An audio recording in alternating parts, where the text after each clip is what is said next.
It's the same network of doctors who are doing the mind control and brainwashing research.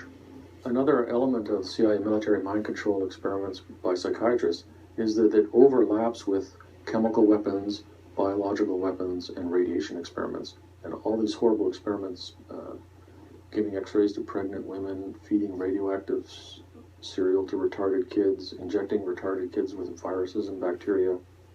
It's the same network of doctors who do the mind control. Many of the treatments in psychiatry are also used as methods of brainwashing and torture, not just in so-called third world countries or in dictatorships, but in North America.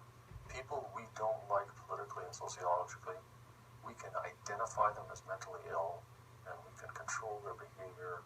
Military mind control experimentation is not in the past, it's in the present and the future.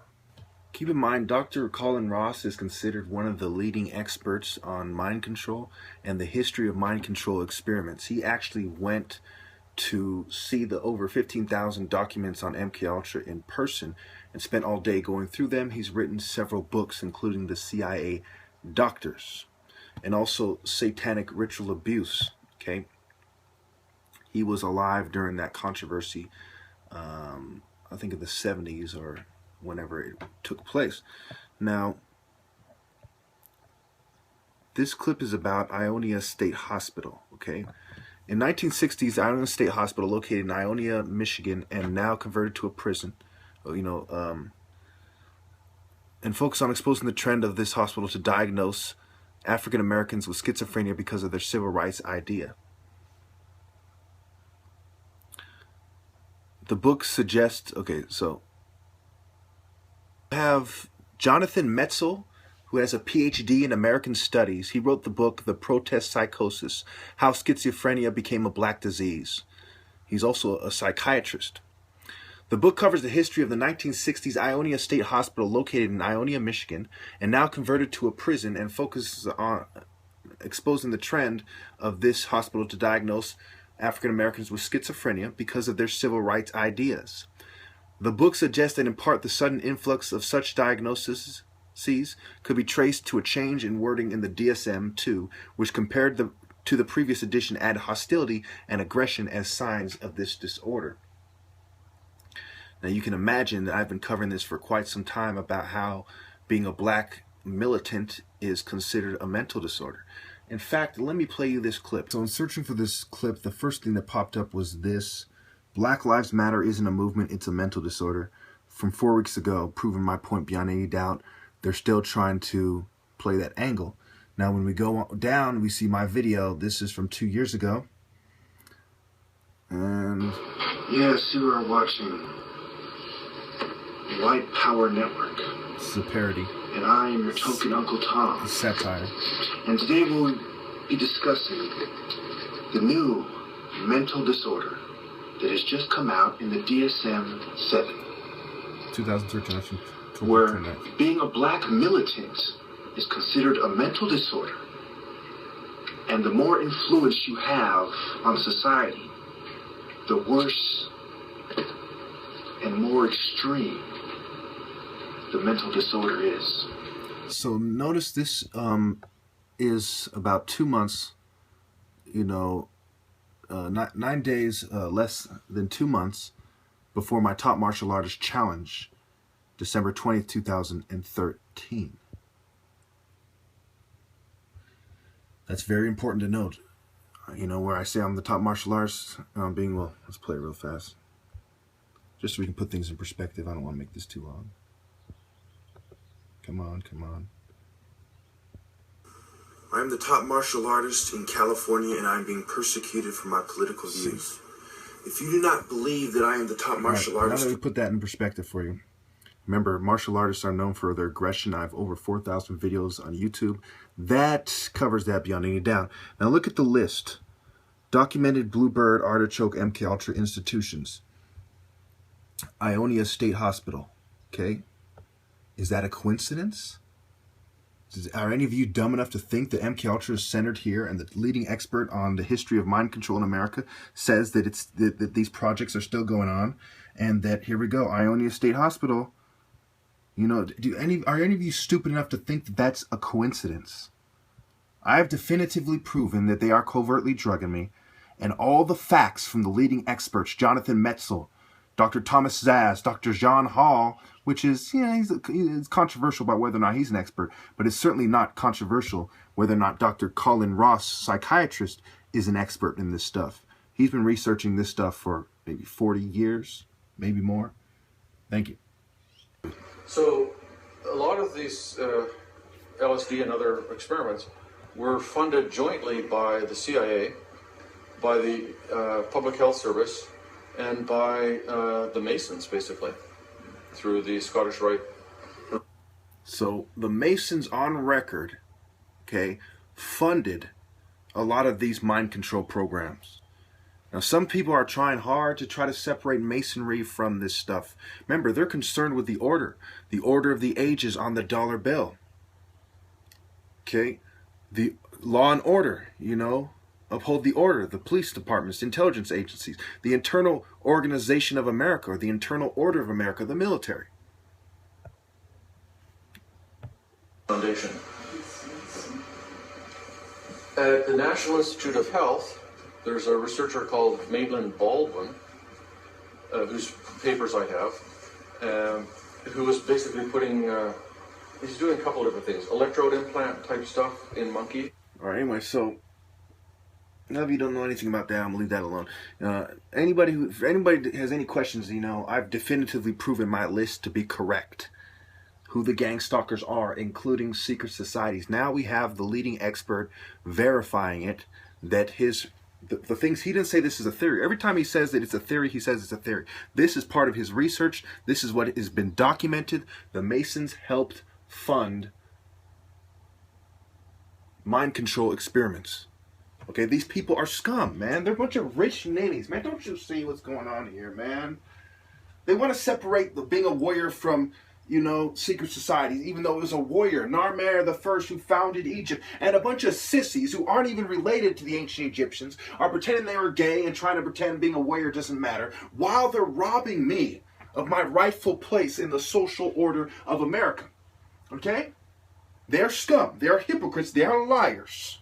The top martial artist is telling you they are liars. I'm the son of 2 doctors. I'm a software engineer. They're liars. I have countless psychiatrists in my videos alone telling you they're liars. Psychiatry is a fraud. They're a bunch of Masonic, MK Ultra scum. And I'm sick of the ninnies. I'm sick of the weaklings. I'm sick of the emasculated cowards, the feminized, effeminized, neutered little fucking neutral bitches, and the cowards who take the side of the New World Order. The order of society.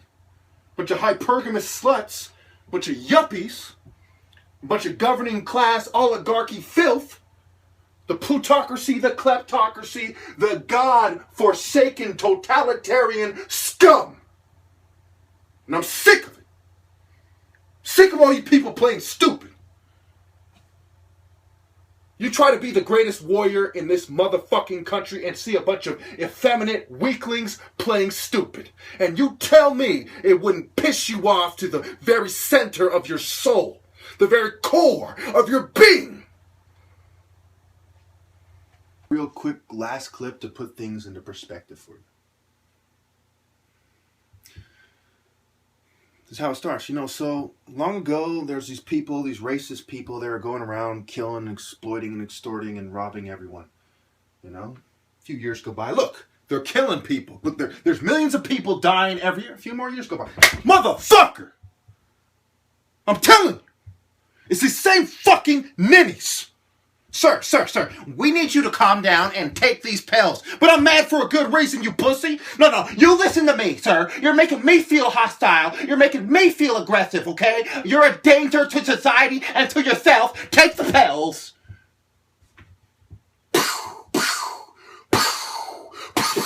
I told you he was...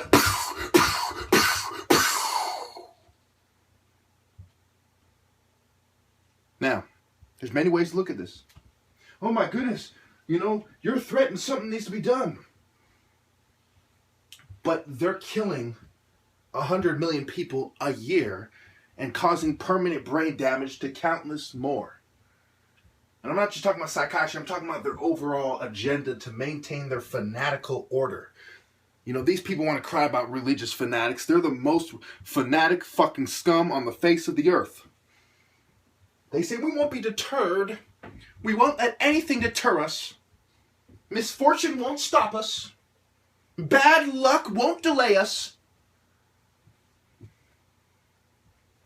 Killing 100 million people to maintain a global order, that is the very essence of religious fanaticism. Even if they were atheists, their godlessness has become their religion, their materialism. They worship the material world. It's just like worshiping an idol, where money, the root of all evil, is your idol. Your social status is what you worship and deify, basically. Statues of yourself? What do you call that? They are godless scum, deistic filth. They are also nihilists. They are Satanists. They are sadists. They are narcissists. And they're killing everyone. So, if I was to flip out and start laying them down like fucking ducks, like ducks in a bathroom when I have a street sweeper going duck hunting. There's nowhere to fly, nowhere to fly. And no, I'm not crazy. I'm trying to make a point here. That wouldn't be crazy. It would be the normal reaction when somebody is a great warrior faced with being persecuted by the type of filth that kill 100 million people a year, by having to stomach the suffering of innocent people. Seeing women abort their babies because they cannot afford them because of their order. The orders coming down from their order. To maintain the order of society. The order of the Illuminati. A bunch of scum. They want to talk about being enlightened. Fucking each other up the ass. So they can open their third eye. And their pineal gland. Building things in a way so that the sun and the moon, give their energy to idols. To things made of stone and wood. And other materials. Because they're materialistic dogs with their little hypergamous whores. The little Hollywood sluts who take off their clothes and they're like, look, they make them all feminists because they want to put them in a state of mind where they don't mind that Big Brother is watching. Because they're stripping on TV anyway. They're strippers in the club. They strip for the Masonic groups. They protest half naked, if not full. So they put them in a state of mind where they do not care that Big Brother watches little boys and girls in the fucking shower. That Big Brother watches them while they have sex because they're a bunch of Babylonian hussies, harlots, skeezers, skanks, and sluts anyway, those tramps. Those slatterns that worship Saturn. Those blasphemous, idolatrous witches, harpies, succubi, sirens, those Jezebels. Fuck them!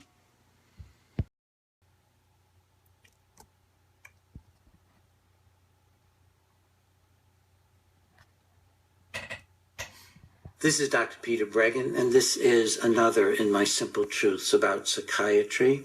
And the subject today is that psychiatric drugs are much, much more dangerous.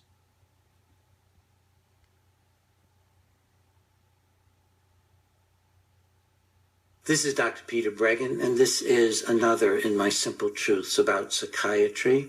And the subject today is that psychiatric drugs are much, much more dangerous than you've ever been led to believe by the doctors who are prescribing them.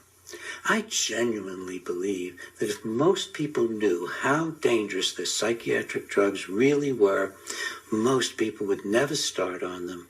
And I also believe that if most prescribers had even the faintest idea how dangerous they were, they'd stop prescribing them. Well, how is it that so many people can be ignorant about psychiatric drugs? Well, the truth is because they're all getting their information from the drug companies. Mm-hmm. I mean, when was the last time you saw a car company leap up to tell people way in advance that they'd had some deaths on the road from their bad brakes? When was the last time car companies went mea culpa and said, yes, our accelerators are sticking and running people down? Well, I can tell you the drug companies are even worse. They go to all kinds of extremes to avoid letting you know and letting your doctor know how dangerous the drugs are. I know this because I've been a medical expert in dozens of lawsuits against drug companies. I've looked inside drug companies and seen what they're really doing. I was appointed by a court in Indiana to be the scientific expert for over 150 lawsuits against Eli Lilly, suits alleging that the drug Prozac had caused violence, suicide, mayhem, mania, and psychosis. So I know what goes inside. I know as much as anyone about how dangerous the drugs are. So let me just give you a little brief outline of material you can find in the first half of my book, Psychiatric Drug Withdrawal. Obviously, the second half is intended to help you come off psychiatric drugs, because it can be very dangerous to come off drugs. It's dangerous and sometimes more than starting the drugs. Let's take a look at the stimulants that you may be taking as a college student or as a parent that you may be giving to your children. Follow-up studies on people who were started on stimulants as children show that they have shrinkage of brain tissue, measurable on brain scans. They have reduced height and weight. They're being incarcerated more often than other people. They're going to mental hospitals more often. Their suicide rate is increased. Every single one of these facts documented by follow-up studies of what happens to you if you get started on stimulants. And one particularly well-done study, the rate of cocaine abuse is greater when you become a young man or woman if you've been put on stimulants as a child. That's because the stimulant drugs, such as Ritalin and Concerta and Adderall and Dexedrine, they're so similar to cocaine in their effects. All right, let's look at another group, the sedative, sleeping pills that you're taking, like Sonata and Ambien, any one of the prescription sedatives used for sleep. We now got 2 or more good studies showing they shorten lifespan. You can Google them. You can Google practically anything I'm telling you, but you'll get more accurate and direct data from psychiatric drug withdrawal. Now, what about the benzodiazepines, the tranquilizers like Xanax and Valium and Ativan and Klonopin? They're very addictive. You know that people taking Xanax in controlled clinical trials, after a mere 6 weeks, a large percentage can't get off. After a mere 6 weeks, they become addicts to Xanax. Great for the drug business, great for your psychiatrist or prescriber who just wants to write prescriptions. Terrible for you. These drugs now, several studies show, like Xanax and Ativan, they're causing shrinkage of the brain too.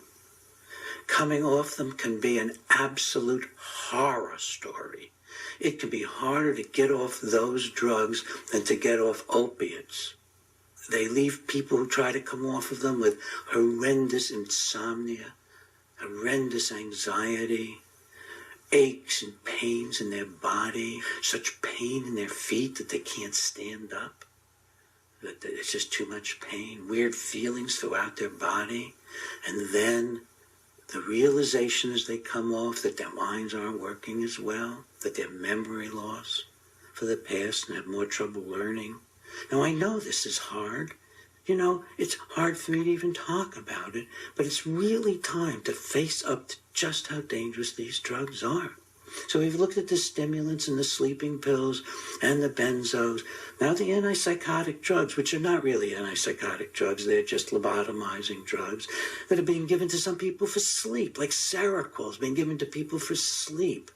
And Abilify and Latuda and Risperidone, Zyprexa, all of these drugs are very damaging to the brain. They virtually wreck a part of the brain called the basal ganglia. They cause a dreadful disorder, tardive dyskinesia. I've done a whole Simple Truth video about tardive dyskinesia. They're shortening the lifespan. We have evidence that people who are put on a lifetime dose of these antipsychotic drugs for whatever reason, whether it's to help you sleep at night or because that you're hallucinating and have a lot of problems, 20 years shortened lifespan. Okay, so I've been on both Zyprexa and Seroquel, also known as Seroquel, and there you have it, from the experts saying flat out that yes, these drugs mess up your brain dramatically, and 20 years shorter lifespan is pretty dramatic as well. Not to mention the long list of side effects that he doesn't touch on. He's really touching on things that aren't known to be commonly listed on their side effect list, which has dozens and dozens, as many 40 as 50 side effects, and as many as 10, 15 of them are more common. And we know some of the ways the lifespan's being shortened, because especially these newer antipsychotics, so-called second generation or atypical antipsychotics, they're even worse than the older ones in causing a metabolic syndrome.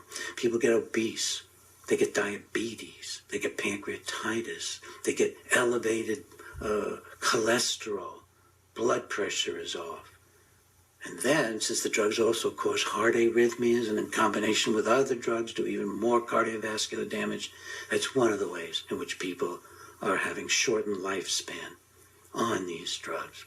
The mood stabilizers, so-called. All right, so you might ask, well, why are they allowed to do this anyway? Because it's the most profitable sector. And that they get around this by involuntarily admitting people into the psych ward.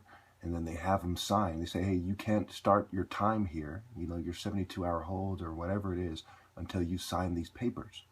And so they sign the papers, and then, they're made, when they get transferred to another hospital, it's made clear to them that, if you don't take your meds, you're going to be here longer.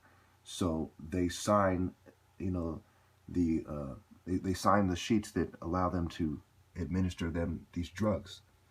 And sometimes there's a ruling in the psych ward where a kangaroo court, which usually consists of just one judge, a representative of the hospital, and a patient's rights advocate, and they almost always rule in favor of the psychiatrist. And then they have the right to force medicate you. So they have ways around these things. They'll present the lists of side effects, but they'll basically coerce the person. They'll have the person in a situation, where they're damned if they do, they're damned if they don't. And nobody wants to see their life pass them by, to lose their job while they're in the psych ward. Almost everyone, I know from personal experience, is trying to get out of there as quick as they can. Now he's going to talk about mood stabilizers. These are the things that not only have they been trying to give me, they are still trying to give me, and I have to pretend to take them in order to, keep them from, my parents from getting extremely paranoid and going to great lengths to set me up to go to the psych ward. Which are just emotionally flattening drugs. Most of them were originally anti-seizure drugs. The one we've studied for the longest time is lithium. If you stay on lithium for a lifetime, like your doctor tells you to, you're at grave risk of severe mental problems in the form of memory difficulties, learning new materials, conducting your affairs like you have your whole life. None of these drugs are good for your brain. All of these drugs are bad for your brain, and it shouldn't be any surprise. These drugs are producing multiple biochemical imbalances in brains that don't have any biochemical imbalance. Bingo. Until a physician or prescriber puts you on the drug. Now, please don't just stop taking your drugs, because the ultimate tragedy is that coming off of them can be catastrophic. People can get suicidal, they can get violent. Some of the drugs, you can get seizures. Some of the drugs can drop your blood pressure if you're coming off. So, get good information. I put everything I know about it in psychiatric drug withdrawal. Get good information, get some good clinical supervision, work with your family or friends. The shorter time you're on psychiatric drugs almost certainly means that you'll have a better quality of life.